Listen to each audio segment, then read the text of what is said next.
दोस्तों स्वागत है आपका बिहार न्यूज़ में। दोस्तों मैं हूं फिरदौस गनी और आप देख रहे हैं केडीवी लाइव। दोस्तों आज हो चुका है 13 फरवरी 2022। तो आज की बिहार की टॉप न्यूज़ लेकर आए हैं आपके लिए। दोस्तों वीडियो स्टार्ट करने से पहले आपसे रिक्वेस्ट है, अगर आप नए आए हैं इस चैनल पर तो फिर इस चैनल को सब्सक्राइब करके बेल आइकन को भी प्रेस कर दीजिए और साथ में वीडियो को लाइक कर दीजिए, अपने दोस्तों के साथ शेयर भी कीजिए। तो चलिए दोस्तों स्टार्ट करते हैं आज की पूरे बिहार की टॉप न्यूज़। दोस्तों आज बिहार न्यूज़ में सबसे पहले बात करते हैं कि बिहार की राजधानी पटना से अच्छी खबर सामने आ रही है। ताज़ा रिपोर्ट्स के मुताबिक बिहार में 480 किलोमीटर लंबा एक्सप्रेस वे बनने जा रहा है। इस एक्सप्रेस वे के निर्माण होने से पूर्णिया, सीवान, छपरा समेत 12 जिलों के लोगों को सीधा फायदा होगा। केंद्रीय मंत्री नितिन गडकरी ने जानकारी देते हुए कहा कि green field express way Gorakhpur से सिलीगुड़ी तक बनेगा, जिसमें बिहार के भीतर 480 किलोमीटर एक्सप्रेस वे का निर्माण किया जाएगा। इसके निर्माण के लिए डीपीआर तैयार किया जा रहा है। आपको बता दूं कि 600 किलोमीटर लंबी ये एक्सप्रेस वे का अधिकांश हिस्सा अब बिहार से होकर के गुजरेगा। यह गोरखपुर से सिलीगुड़ी एक्सप्रेस वे सबसे पहले गोपालगंज में प्रवेश करेगा। इसके बाद सीवान, छपरा, मुजफ्फरपुर, सीतामढ़ी, मधुबनी, सुपौल, सहरसा, पूर्णिया, किशनगंज होते हुए सिलीगुड़ी जाएगा। इस एक्सप्रेस वे की सबसे खास बात यह है कि यह पूरी तरीके से नया होगा। इसके निर्माण होने से बिहार के इन जिलों को विकास की रफ्तार मिलेगी, साथ ही साथ लोगों का आना जाना भी आसान हो जाएगा। दोस्तों अब बात करते हैं कि बिहार में ग्रामीण इलाकों से जुड़ी सरकारी योजनाओं को सही तरीके से चलाया जाए, इसके लिए अब नीतीश सरकार ने बड़ा फैसला किया है। यह सरकार ने अब पंचायती राज विभाग को अपना इंजीनियरिंग कैडर देने का फैसला किया है। पंचायती राज विभाग के इंजीनियरिंग कैडर में लगभग 1200 इंजीनियरों का पद सृजित करने की तैयारी चल रही है। इस पर वित्त विभाग से सहमति ली जाएगी और उसके बाद कैबिनेट में इससे संबंधित प्रस्ताव भी पेश हो जाएगा।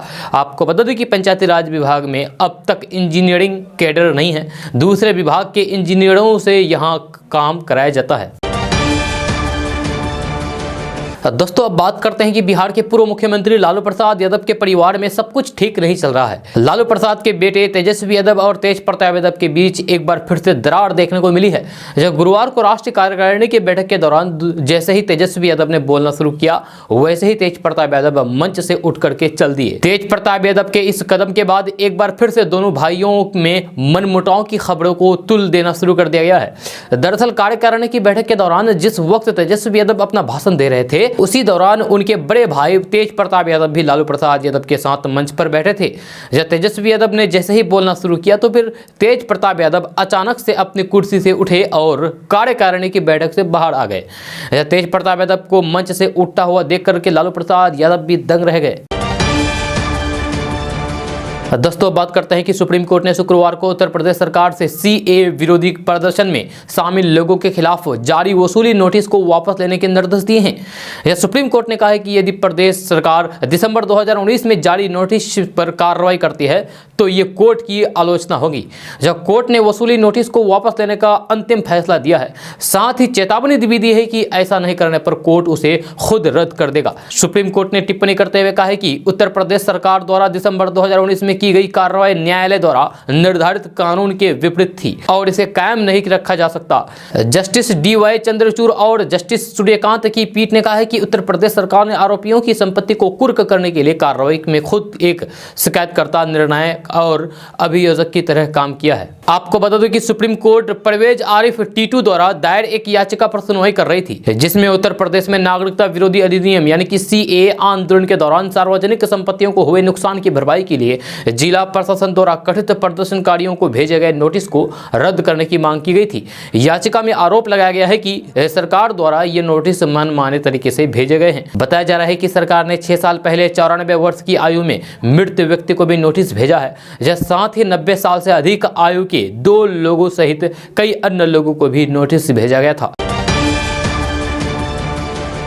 दोस्तों बात करते हैं कि दक्षिण बिहार और उत्तर बिहार को जोड़ने वाली 14.5 किलोमीटर लंबी रेल सड़क पुल का उद्घाटन केंद्रीय मंत्री नितिन गडकरी और बिहार के मुख्यमंत्री नीतीश कुमार ने किया है। केंद्रीय मंत्री नितिन गडकरी ने पुल का उद्घाटन वर्चुअल माध्यम से किया, जबकि सीएम नीतीश कुमार मौके पर मौजूद थे। करीब 700 करोड़ की लागत से गंगा नदी पर बनी इस पुल के उद्घाटन से खगड़िया और मुंगेर की सड़क मार्ग से दूरी 129 किलोमीटर घट गई है। उद्घाटन के मौके पर मुख्यमंत्री नीतीश कुमार ने कहा है कि मुंगेर में सड़क पुल का नाम श्री कृष्ण सेतु रखा गया है। सीएम नीतीश कुमार ने लोगों को संबोधित करते हुए कहा है कि ये बड़ी खुशी की बात है कि बिहार के पूर्व मुख्यमंत्री श्री कृष्ण बाबू के नाम पर इस सेतु का नाम रखा गया है। उन्होंने कहा है कि 26 नवंबर 2002 को इस पुल का शिलान्यास तत्कालीन प्रधानमंत्री अटल बिहारी वाजपेयी ने किया था। सीएम नीतीश कुमार ने कहा है कि ये पुल मुंगेर के विकास के लिए मील का पत्थर साबित होगा। इसके साथ ही सीएम नीतीश कुमार ने कहा है कि जब पुल का शिलान्यास हुआ था तब लोगों ने दीपक जलाए थे। आज इसके उद्घाटन के मौके पर सभी दिया जलाकर के खुशी मनाएं। सीएम नीतीश कुमार ने इस दौरान केंद्रीय मंत्री नितिन गडकरी को भी बधाई दी है। सीएम नीतीश कुमार ने कहा है कि आज का दिन बेहद खास है। श्री कृष्ण सेतु के उद्घाटन से लोगों में खुशी का माहौल दौड़ पड़ा है। वहीं भागलपुर का घोरघाट पुल भी बनकर तैयार हो गया है। इस पुल का भी आज उद्घाटन किया गया है। दोस्तों, बात करते हैं कि कोरोना संकट काल में ऑनलाइन और डिजिटल शिक्षा को भले ही मजबूरी में अपनाया गया था, लेकिन अब ये बच्चों को घर बैठे ही गुणवत्तापूर्ण शिक्षा मुहैया कराने का एक अहम जरिया भी बन गया है। यही वजह है कि सरकार इस दिशा में तेजी से बढ़ने को तत्पर है। खास बात यह है कि बजट में सरकार ने 200 नए टीवी चैनलों को शुरू करने की घोषणा की है, जहां उस पर पहले से ही काम शुरू हो चुका है। इसके तहत अगले 2 से 3 महीनों में करीब 100 टीवी चैनलों को शुरू करने की तैयारी भी है। इनमें कई ऐसे चैनलों को भी शुरू करने की योजना है जिनके जरिए सिर्फ व्यावसायिक शिक्षा ही पढ़ाई कराई जाएगी। इस चैनल को शुरू करने की जो योजना बनाई गई है उनमें करीब 100 टीवी चैनल अकेले स्कूली शिक्षा के लिए होंगे। इसी तरीके से उच्च शिक्षा के लिए भी करीब 50 चैनल शुरू होंगे, जबकि व्यावसायिक शिक्षा और तकनीकी शिक्षा के लिए भी कुछ समर्पित चैनलों को शुरू करने की योजना बनाई गई है। दोस्तों, बात करते हैं कि उत्तर प्रदेश विधानसभा चुनाव के पहले चरण का मतदान 10 फरवरी को संपन्न हो गया है। जब पहले चरण में 58 विधानसभा सीटों पर 60.17% मतदान हुआ, जिसमें सबसे अधिक 75% कैराना में मतदान हुआ। अब दूसरे चरण की वोटिंग 14 फरवरी को होनी है। जब पहले चरण में ज्यादातर पश्चिमी यूपी की सीटों पर चुनाव हुए, जब किसान नेता राकेश टिकैत यही से ताल्लुक रखते हैं। पहले चरण के मतदान के बाद राकेश टिकैत ने चुनाव को लेकर के कई अनुमान लगाए हैं। वरिष्ठ पत्रकार अजित अंजुम ने राकेश टिकैत से पूछा कि कैराना और फिर मुजफ्फरनगर में वोटिंग हो चुकी है तो फिर किसकी गर्मी शांत हुई है, जिस पर राकेश टिकैत ने कहा है कि जनता बड़ी साइलेंट वोटिंग करती है, वो किसी को बताती नहीं है और जनता ने ऐसा ही किया है। अगर वोट का आंकड़ा कैराना और मुजफ्फरनगर में बड़ा है तो फिर सरकार के खिलाफ जाता है। सरकार पर कटाक्ष करते हुए राकेश टिकैत ने हिंदू मुस्लिम मुद्दे पर भी अपनी बात रखी। राकेश टिकैत ने कहा है कि यहाँ जो पहले मैच यानी कि हिंदू मुस्लिम दंगे के ट्रायल कराए जाते थे वो स्टेडियम अब जनता ने तोड़ दिए हैं। शांतिपूर्वक तरीके से वोट किया है। जनता ने एक मिसाल पेश कर दी है कि ये खेल कहीं और खेलो, यहाँ नहीं खेला जाएगा। राकेश टिकैत ने कहा है कि जो दंगा परस्त लोग हैं, जो दंगा करवाने की भूमिका निभाते हैं, वे अब यहाँ नहीं हैं। अब उनकी बात सुनने वाले लोग नहीं हैं। पहले चरण की वोटिंग को लेकर जब राकेश टिकैत से सवाल पूछा गया है कि जो 75% वोट हुए हैं वे किसको गए हैं। दोस्तों, बात करते हैं कि पटना से सटे मसूरी में बच्चों की किडनैपिंग का मामला प्रकाश में आया है, जहां हालांकि मसूरी पुलिस और स्थानीय लोगों की मदद से किडनैपिंग का पूरा प्लान विफल हो गया। बच्चों की माने तो सभी बच्चे क्रिकेट खेलने वाली बैट खरीदने के लिए मसूरी बाजार गए थे, जिसके बाद 2 बाइक में सवार 4 की संख्या में रहे अज्ञात लोगों ने उनका पीछा किया और बहला फुसला करके उनको अपने साथ चलने के लिए कहने लगे। लेकिन बच्चों ने तुरंत उनकी नीयत को भांप लिया और शोर मचाते हुए एक साथ भागने लगे, जिसके बाद बच्चों को शोर मचा देखकर स्थानीय लोगों ने बच्चों को अपने कब्जे में लिया। जैसे ही अपराधियों ने देखा कि बच्चे स्थानीय लोगों के कब्जे में चले गए हैं तो फिर सभी अपराधी वहां से फरार हो गए। बाद में स्थानीय लोगों द्वारा मसूरी पुलिस को पूरे घटनाक्रम की जानकारी दी गई, जिसके बाद मौके पर पहुंची मसूरी पुलिस ने सभी बच्चों को बरामद कर लिया है और मसूरी थाना ले आई, जिसके बाद सभी बच्चों के माता पिता को बुला करके उनके हवाले कर दिया गया।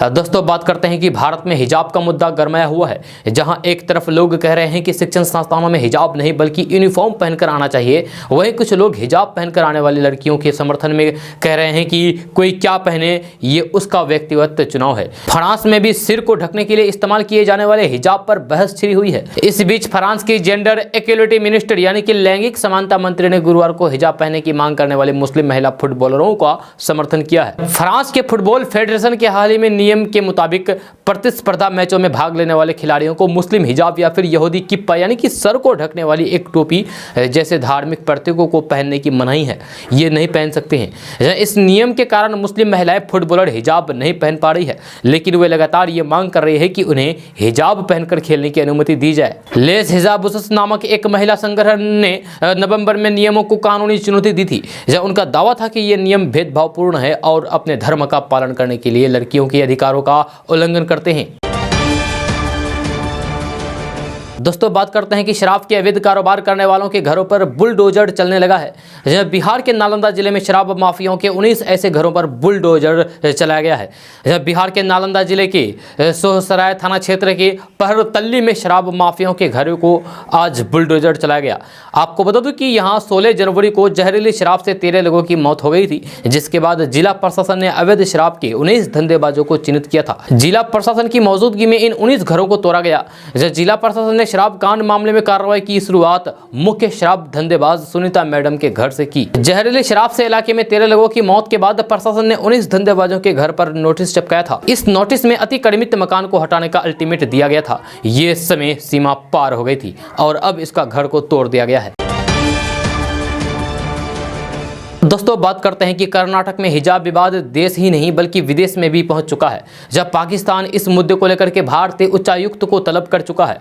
अब अमेरिका में अंतर्राष्ट्रीय धार्मिक स्वतंत्रता मामले के राशिद हुसैन ने भी इस मामले को लेकर के टिप्पणी की है। हालांकि कर्नाटक में फिलहाल मामला गर्म होता देख करके राज्य सरकार ने 16 फरवरी तक स्कूलों को बंद करने का फैसला किया है। लेकिन हिजाब विवाद की आंच कई राज्यों तक पहुंच चुकी है।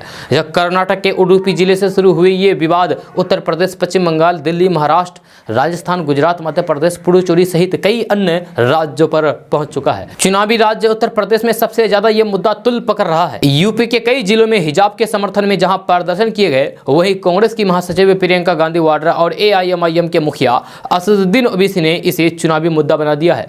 यह जौनपुर में अल्पसंख्यक समुदाय के एक छात्र का आरोप है कि हिजाब में होने की वजह से प्रोफेसर ने उसे क्लास से बाहर निकाल दिया।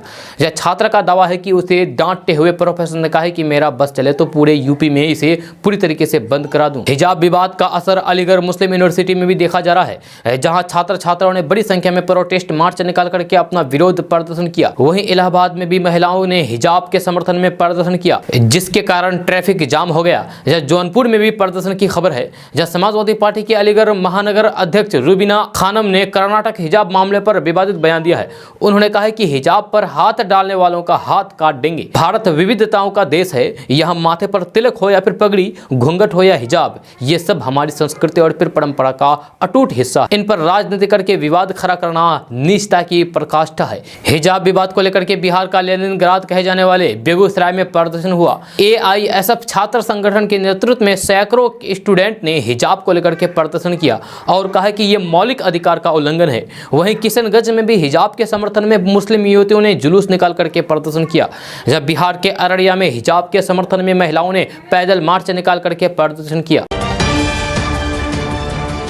दोस्तों बात करते हैं कि बिहार के कैमूर जिले में एक अजीबोगरीब घटना देखने को मिल रही है। यहाँ के मोहनिया के मुजान गांव में नीम के पेड़ से निकल रहे झाग जैसे सफेद चीज को दूध घोषित कर दिया गया है। ग्रामीणों का दावा है कि नीम के पेड़ से झाग नहीं बल्कि दूध निकल रहा है। यह बात आग की तरह पूरे इलाके में फैल गई। इस कथित चमत्कार को देखने के लिए सैकड़ों लोगों की भीड़ पेड़ के पास जुट गई। जब वही गाँव समेत आसपास के इलाके के लोगों ने इस नीम के पेड़ की पूजा अर्चना भी शुरू कर दी। इतना ही नहीं, पेड़ पर लोग नारियल, अगरबत्ती और चढ़ावा चढ़ा रहे हैं। ग्रामीणों का कहना है कि पिछले 3-4 दिन से इस नीम के पेड़ से दूध की धारा बह रही है। इसे देखकर वहां खेल रहे बच्चे ने अपने परिजनों को पूरी घटना की जानकारी दी। इसके बाद इस चमत्कार को देखने के लिए ग्रामीण उमड़ पड़े। जब पेड़ से दूध निकलने की खबर आग की तरह आसपास के इलाकों में फैल गई, तो भीड़ वहां पर पहुंचने लगी। यहां पहुंचने पर जब लोगों ने नीम के पेड़ से दूध निकलने जैसी चीज देखी तो फिर वह हैरान रह गए। ग्रामीण इस घटना को चमत्कार मान रहे हैं। जब पेड़ से दूध निकलने की बात लोगों में तेजी से फैल रही है, वैसे नीम के पेड़ से निकलते सफेद तरल पदार्थ की आखिर सच्चाई क्या है, यह जांच का विषय है। लेकिन फिलहाल बहुत से लोग इसे चमत्कार तो कुछ लोग इस घटना को अंधविश्वास की उपज मान रहे हैं। दोस्तों बात करते हैं कि बिहार के कटिहार जिले में अपराधी बेखौफ होकर के गंभीर घटनाओं को अंजाम दे रहे हैं। ऐसी घटना को अंजाम देकर के अपराधी पुलिस को खुलेआम चुनौती दे रहे हैं। ताजा मामला बराड़ी थाना क्षेत्र में सामने आया है, जहां बदमाशों ने मोबाइल दुकान में भीषण चोरी की घटना को अंजाम दिया है। जब बराड़ी थाना क्षेत्र के फुटानी हाट के पास इस भीषण चोरी में बदमाशों ने नगद, मोबाइल और लैपटॉप सहित लगभग 15 लाख के सामान की चोरी कर ली है। जब पीड़ित दुकानदार अजमल कम्युनिकेशन के मालिक मोहम्मद अखलाक रहमान की माने तो वह रात में दुकान बंद करके घर गया था और आज उन्हें सूचना मिली कि उनके दुकान का ताला तोड़कर चोरी की गई है या चोरी की गई है। फिलहाल उनके द्वारा सूचना के बाद पुलिस घटनास्थल पर पहुंच करके मामले की जांच कर रही है। वहीं बदमाशों ने हवाई फायरिंग करके पान मसाला व्यवसाय से 2 लाख की लूट की घटना को अंजाम दिया है। यह घटना कटिहार के कोरा थाना क्षेत्र के NH 31 देविंदी दुर्गा मंदिर के पास बताई जा रही है। दोस्तों बात करते हैं कि अब बच्चों को गोद लेना आसान हो गया है। जब माता पिता को अब कोर्ट के चक्कर लगाने नहीं पड़ेंगे। न्यायालय की प्रक्रिया और इंतजार से छुटकारा मिल गया है। आपको बता दें कि किशोर न्याय अधिनियम 2021 में कोर्ट के बदले अब DM को बच्चों को गोद देने का अधिकार दे दिया गया है। जानकारी के लिए आपको बता दूं कि कोरोना काल में कोर्ट से अनुमति नहीं मिलने पर कई बच्चों को गोद नहीं लिया जा सका है। आपको बता दूं कि साल 2019 तक 250 से अधिक बच्चों को गोद दिया गया था।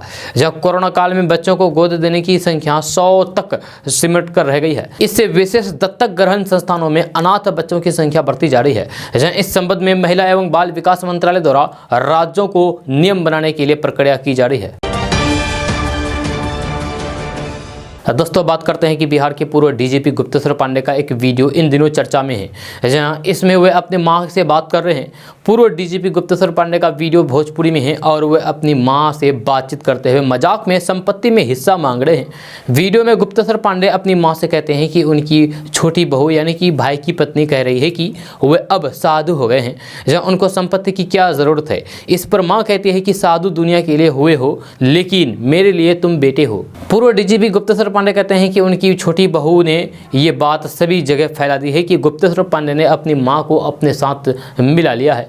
इस पर मां कहती है कि ऐसा कुछ नहीं है, मुझे किसी ने नहीं मिलाया है, मैं सबको बराबर का हिस्सा दूंगी। गुप्तेश्वर पांडे ने फिर कहा है कि आप बेईमानी तो नहीं करेंगे। इसके जवाब में मां ने कहा है कि इस उम्र में मैं बेईमानी नहीं करूंगी, सबको बराबर का हिस्सा दिया जाएगा। इसके बाद गुप्तेश्वर पांडे बताते हैं कि इसका वीडियो बन रहा है और सब लोग इसे देख रहे हैं। दोस्तों बात करते हैं कि बिहार के नालंदा जिले में एक महिला के 3 बच्चे के जन्म होने के बाद इलाके में चर्चा का विषय बना हुआ है। हर कोई नवजात को एक झलक देखने को लेकर के लालायित दिखे।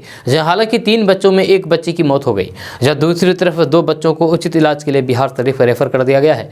जब नालंदा जिला के अंतर्गत बेन थाना क्षेत्र के इकसारा पंचायत की भत्तू बिघा गांव निवासी पिंकू राम की पत्नी बबली देवी ने एक साथ 3 बच्चों को जन्म दिया। इससे ये इलाके में चर्चा का विषय बन गया, जब हर कोई नवजात की एक झलक देखने को ललायित दिखे। हालांकि जन्म के बाद ही एक बच्चे की मौत हो गई। दोस्तों बात करते हैं कि बिहार में एथेनॉल के 4 प्लांट तैयार हो गए हैं। 1-2 महीने में इनका उद्घाटन होगा। उद्योग मंत्री सैयद शाहनवाज हुसैन ने कहा है कि मुख्यमंत्री नीतीश कुमार द्वारा 4 प्लांट का उद्घाटन किया जाएगा। मंत्री ने कहा है कि आरा, बरौनी, गोपालगंज और पूर्णिया में एथेनॉल प्लांट बनकर तैयार हुए हैं। इससे इन जिलों के लोगों को रोजगार मिलेगा। मंत्री शाहनवाज हुसैन ने कहा है कि बिहार से आने वाले निवेशकों को कस्टोडियम बनना चाहिए ताकि वे ठगी का शिकार नहीं हो सके। उद्योग विभाग में जल्द ही सिंगल विंडो सिस्टम लागू किया जाएगा। मंत्री शाहनवाज हुसैन ने कहा है कि किसी उद्यमी के पास अपराधी का फोन आए तो फिर मुझे सूचना दें ताकि उन पर कार्रवाई की जा सके। मंत्री शाहनवाज हुसैन ने यह भी बताया है कि स्टार्टअप को बढ़ावा देने के लिए IIT और बियाडा के बीच समझौता हुआ है। जब बिहार के हर जिले में एथेनॉल का प्लांट लगाया जाना है, इसको लेकर के उद्योग मंत्री सैयद शाहनवाज हुसैन घोषणा कर चुके हैं। शाहनवाज हुसैन ने कहा है कि गन्ना, मक्का और चावल की टुकड़ी से एथेनॉल बनाने का प्लांट लगाया जाएगा। एक प्लांट करीब 50 एकड़ में लगाने की योजना है। इसके लिए Bihar industrial area development authority यानी कि बियाडा के पास 2500 एकड़ जमीन है। बिहार सरकार के प्रस्ताव केंद्र सरकार की ओर से मंजूरी मिल चुकी है। इतना ही नहीं, केंद्र सरकार ने बिहार से सभी एथेनॉल की खरीदारी की भी गारंटी की बात कही है। आपको बता दूं कि बिहार में एथेनॉल का पहला प्लांट आरा में खोला जा रहा है। उम्मीद है अगले साल जुलाई में यह प्लांट चालू भी हो जाएगा। दोस्तों बात करते हैं कि देश में इन दिनों हिजाब का मुद्दा चर्चा में बना हुआ है। अब भाजपा के राष्ट्रीय महासचिव कैलाश विजयवर्गीय ने इस विवाद को लेकर के बड़ी बात कही है। दरअसल उन्होंने अपने ट्वीट में कहा है कि हिजाब विवाद प्रायोजित है। उन्होंने आरोप लगाया है कि चुनाव के वक्त ही ऐसे विवाद होते हैं। कैलाश विजयवर्गीय ने अपने ट्वीट में लिखा है कि भारत में जब भी चुनाव आते हैं कोई ना कोई गैंग प्रकट हो जाता है। कभी टुकड़े टुकड़े गैंग, कभी मोमबत्ती गैंग, कभी गोल बिंदी गैंग, कभी अवार्ड वापसी गैंग। हिजाब विवाद भी उसी टूल किट का हिस्सा है। सभी तार आपस में जुड़े हैं, सब कुछ प्रायोजित है। इस बीच केंद्रीय मंत्री और बिहार के बेगूसराय से बीजेपी सांसद गिरिराज सिंह ने इशारों में स्कूलों और कॉलेजों में हिजाब पहनने की छूट देने की मांग को देश तोड़ने की कोशिश बताई है। गिरिराज सिंह ने अपने ऑफिशियल ट्विटर हैंडल से एक ट्वीट किया है, जिसमें उन्होंने लिखा है कि प्रांत और धर्म के नाम पर देश को कोने कोने से तोड़ने का प्रयास प्रतिदिन किया जा रहा है। उन्होंने आगे लिखा है कि हालात ऐसे बनाए जा रहे हैं कि समान नागरिक संहिता समय की मांग बन गई है। अब कुछ खास वर्ग के लोगों ने देश का कानून तय करना शुरू कर दिया है। दोस्तों, बात करते हैं कि रोड सेफ्टी के नियमों और मोटर से जुड़ी पॉलिसी को लेकर के अक्सर भारतीय लापरवाह दिखते हैं। हर एक दिन सड़क दुर्घटना में हो रही लोगों की मौत इस बात का सबूत है। सरकार ने रोड सेफ्टी को लेकर के कई नियमों में सख्ती की शुरुआत की है।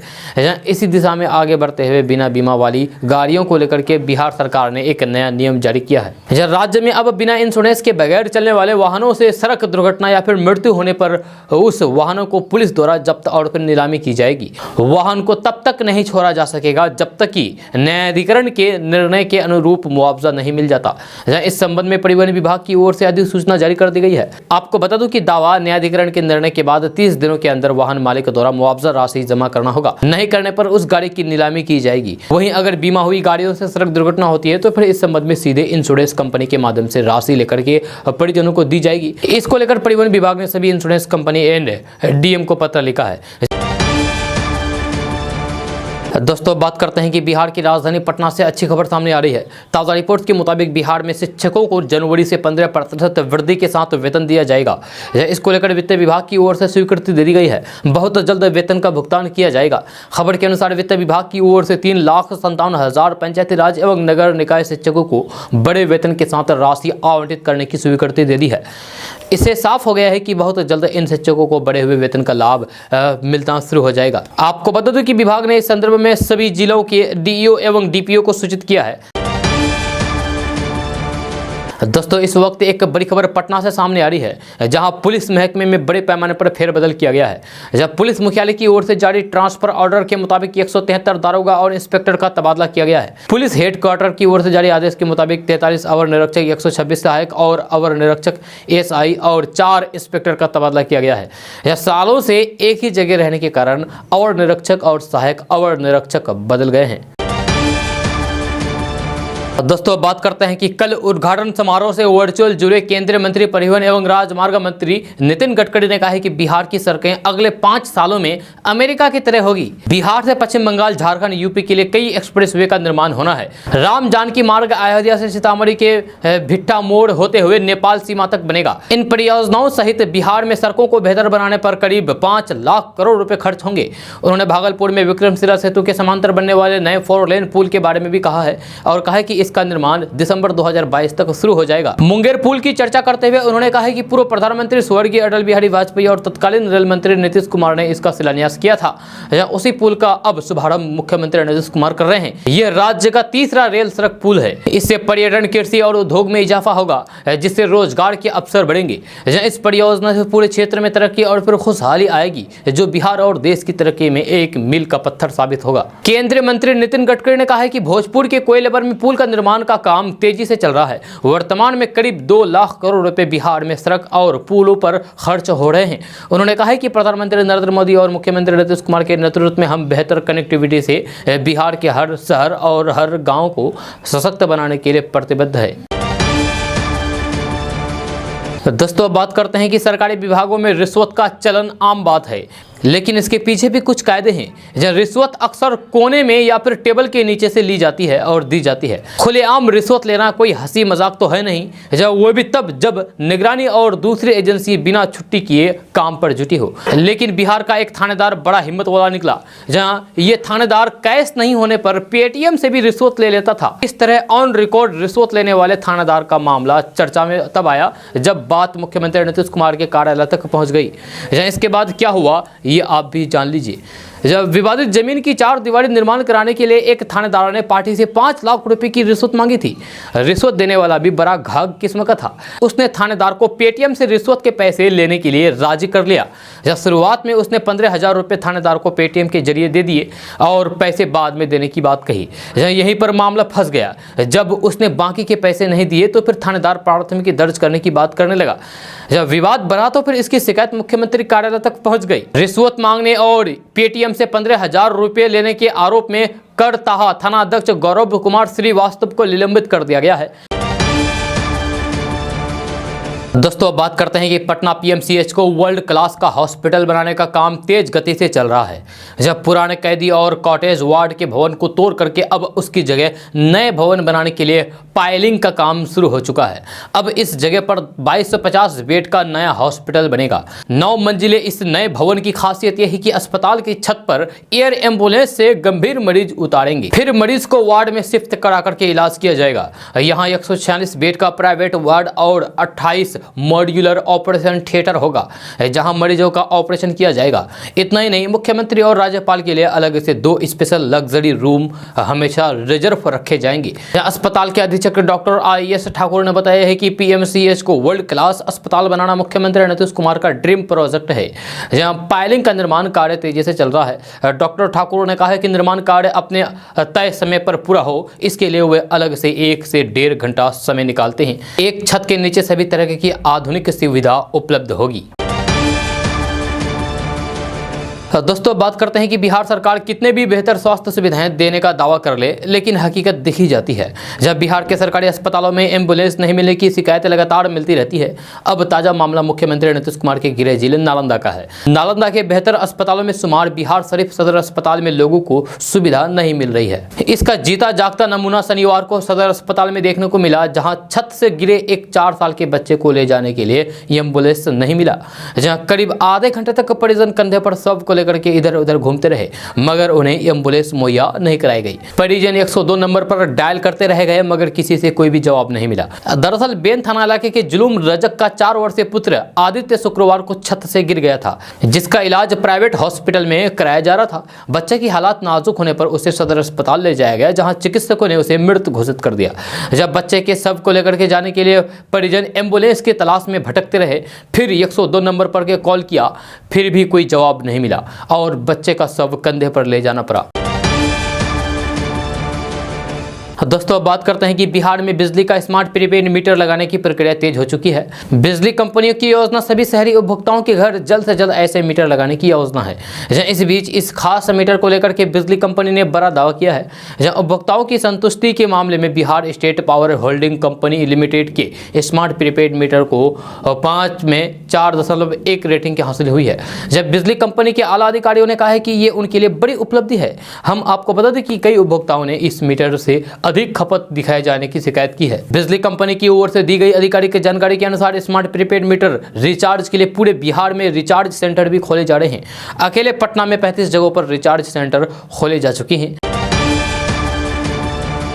दोस्तों, बात करते हैं कि बिहार विद्यालय परीक्षा समिति यानी कि बिहार बोर्ड मैट्रिक और इंटर की परीक्षा दे रहे छात्र छात्राओं का रिजल्ट रोक सकते हैं। इसके लिए बोर्ड की ओर से बार बार चेतावनी दी जा रही है। इसको लेकर संबंधित स्कूलों के प्रधान अध्यापक को भी लगातार कई बार सूचित किया जा चुका है। ये जरूरी है कि आप भी अपने स्कूल से कंफर्म हो लें कि कहीं आपका स्कूल भी इस कार्रवाई की जद में तो नहीं आ रहा है। मामला परीक्षा शुल्क का भुगतान नहीं करने को लेकर है।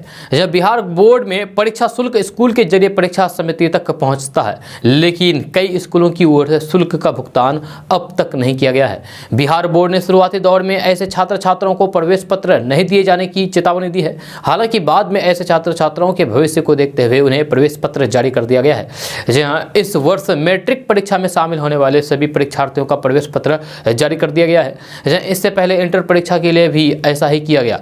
जब बोर्ड द्वारा पंजीयन एवं परीक्षा शुल्क जमा नहीं करने वाले परीक्षार्थियों का प्रवेश पत्र पूर्व में रोका गया था। उन्हें 5 फरवरी तक शुल्क जमा करने का अवसर दिया गया था। इसके बावजूद भी कई छात्रों ने शुल्क जमा नहीं किया है। इसके बावजूद बोर्ड ने सभी परीक्षार्थियों का प्रवेश पत्र यानी कि एडमिट कार्ड जारी कर दिया है। जब परीक्षार्थियों का एडमिट कार्ड आगामी 16 फरवरी तक बोर्ड की वेबसाइट पर रहेगा। वहां से स्कूलों के प्राचार्य प्रवेश पत्र डाउनलोड करके यानी कि एडमिट कार्ड डाउनलोड करके हस्ताक्षर एवं मोहर के साथ परीक्षार्थियों को मुहैया कराएंगे। दोस्तों बात करते हैं कि बिहार की राजधानी पटना से बड़ी खबर सामने आ रही है। ताज़ा रिपोर्ट्स के मुताबिक बिहार के पटना, भागलपुर, मुजफ्फरपुर, पूर्णिया सहित कई शहरों की हवा खराब हो गई है, जिससे इन शहरों के लोगों को सांस लेने में मुश्किल हो रही है।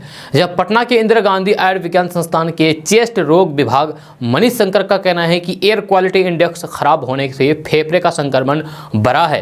जब खराब हवा में सांस लेने से लोगों में कई तरह की बीमारियां भी उत्पन्न हो रही है। आपको बता दूं कि आज के समय में बिहार के कई शहरों की हवा रेड जोन में पहुंच गई है, जहां एक्सपर्ट का कहना है कि जहरीली हवा कोरोना से कम खतरनाक नहीं है। ये इंसान के फेफड़े और पूरी श्वसन सिस्टम पर असर डालते हैं, इसलिए इस हवा को साफ करना बहुत जरूरी है। नीतीश सरकार बिहार में शराबबंदी के लिए जिस तरीके से कठोर कदम उठा रही है, उसी तरीके से शहरों की हवा को साफ करने के लिए जरूरी कदम उठाने की जरूरत है, क्योंकि बिहार में शहरों की हवा लगातार खराब और जहरीली होती जा रही है। दोस्तों बात करते हैं कि कर्नाटक के एक कॉलेज में पढ़ने वाली मुस्लिम छात्रों के हिजाब पहनने को लेकर के शुरू किए गए विरोध की आंच पंजाब में भी पहुंच गई है। शनिवार को लुधियाना में मुस्लिम महिलाओं ने हिजाब मार्च निकाला, जहां मार्च सिविल अस्पताल रोड से और brown road, Subhani building, Jama Masjid, jail road होते हुए निकाला गया। इससे पहले ऐतिहासिक जामा मस्जिद में शाही इमाम पंजाब मौलाना मोहम्मद उस्मान लुधियानवी ने कहा है कि हम कर्नाटक की उस बहादुर बेटी मुस्कान को सलाम पेश करते हैं, जिसने दर्जनों फिरका परस्तों का अल्लाहू अकबर की आवाज के साथ मुंह तोड़ जवाब दिया। उन्होंने कहा है कि मुस्कान ने बुज़दिलों को स्पष्ट बता दिया है कि बेटियां डरने वाली नहीं हैं। एक तरफ सरकार कहती है कि बेटी पढ़ाओ और दूसरी तरफ बेटियों को सिर्फ हिजाब की वजह से पढ़ने से रोकने की कोशिश की जा रही है, जबकि हिजाब और बुर्का आज नहीं आया है। इसे पढ़ाई के साथ साथ सदियों से मुस्लिम बेटियां पहनती आ रही है, तो फिर अब अचानक ऐसा क्या हो गया कि इस पर राजनीति शुरू हो गई है।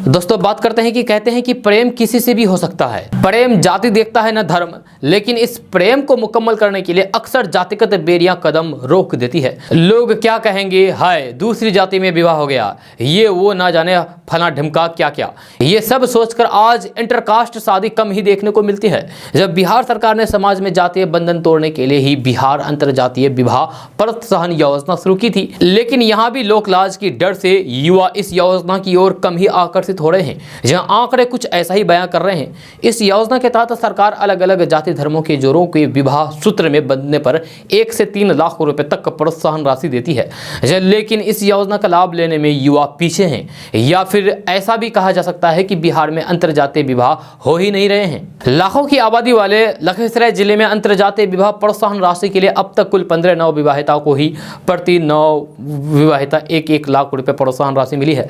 12 नव विवाहिता के आवेदन का निष्पादन नहीं होने के कारण प्रोत्साहन राशि नहीं मिल पाई है। साल 2021 में 12 नव विवाहिताओं ने आवेदन दिया, जिसमें से 5 को प्रोत्साहन राशि मिली, 7 आवेदन लंबित है। साल 2022 में 5 आवेदन लंबित है। बात बिहार के जमुई जिले की करें तो फिर सामाजिक सुरक्षा कोषांग के सहायक निदेशक सूरज कुमार ने बताया है कि साल 2019-22 और तक 13 आवेदन आए, जिसमें सभी निष्पादित किया गया है। बात पूर्णिया जिले की करें तो पूर्णिया जिले में बिहार सरकार की इस योजना के तहत साल 2021 में महज 3 आवेदन ही प्राप्त हुए हैं। बिहार अंतरजातीय विवाह प्रोत्साहन योजना को बिहार सरकार ने शुरू किया है। इसका एक दूसरा नाम भी है और ये नाम doctor Ambedkar scheme for social integration through intercaste marriage है। योजना के तहत नव विवाहिताओं को 3 लाख रुपए तक की प्रोत्साहन राशि दी जाती है। दोस्तों बात करते हैं कि बिहार की राजनीति में हर नेता की चाहत होती है कि वे एक दिन बिहार के मुख्यमंत्री बने। जब पिछले दिनों जदयू के राष्ट्रीय अध्यक्ष ललन सिंह के लिए भी ऐसे ही मांग उठी थी कि वे बिहार के मुख्यमंत्री बनेंगे, लेकिन जब ललन सिंह से बिहार के मुख्यमंत्री बनने की बात की गई तो उन्होंने कहा कि मेरा दिमाग खराब नहीं हुआ है, वे इस जिम्मेदारी को नहीं संभाल सकते हैं। मीडिया कर्मियों से बातचीत करने के दौरान ललन सिंह से जब पूछा गया कि क्या वे बिहार के मुख्यमंत्री बनना चाहेंगे, तो इस पर ललन सिंह ने कहा कि उनका दिमाग अपनी जगह पर है, इसलिए वे कभी ऐसा नहीं सोच सकते हैं। उन्होंने कहा कि यह सब बात उन्हीं लोगों के दिमाग में आ सकता है जिन लोगों का मानसिक संतुलन खराब होगा। ललन सिंह ने कहा कि हमारे नेता नीतीश कुमार है और वही मुख्यमंत्री रहेंगे। आपको बता दें कि कुछ दिन पहले ललन सिंह सरस्वती पूजा के दौरान पटना सिटी के सैदपुर में स्थित एक छात्रावास में गए थे, जहां उत्साही छात्रों ने ललन सिंह को अगले मुख्यमंत्री बनाने के लिए नारेबाजी की थी, जिसका एक वीडियो भी सोशल मीडिया पर आया था। इसके बाद से ही इस बात की चर्चा हो गई थी कि ललन सिंह अब बिहार के अगले मुख्यमंत्री हो सकते हैं। जब खुद ललन सिंह से जब इस बारे में पूछा गया तो उन्होंने कहा कि हॉस्टल में किसी ने नारेबाजी कर दी थी, लेकिन मेरा दिमाग ठीक है, मैं ऐसा नहीं सोच सकता। दोस्तों आज का न्यूज़ बस यहाँ तक। कैसा लगा जरूर अपना सुझाव दीजिएगा नीचे कमेंट बॉक्स में कमेंट करके। अगर आप नए आए हैं इस चैनल पर तो फिर चैनल को सब्सक्राइब करके बेल आइकन को भी प्रेस कर दीजिए और साथ में वीडियो को लाइक कर दीजिए, अपने दोस्तों के साथ शेयर भी कीजिए।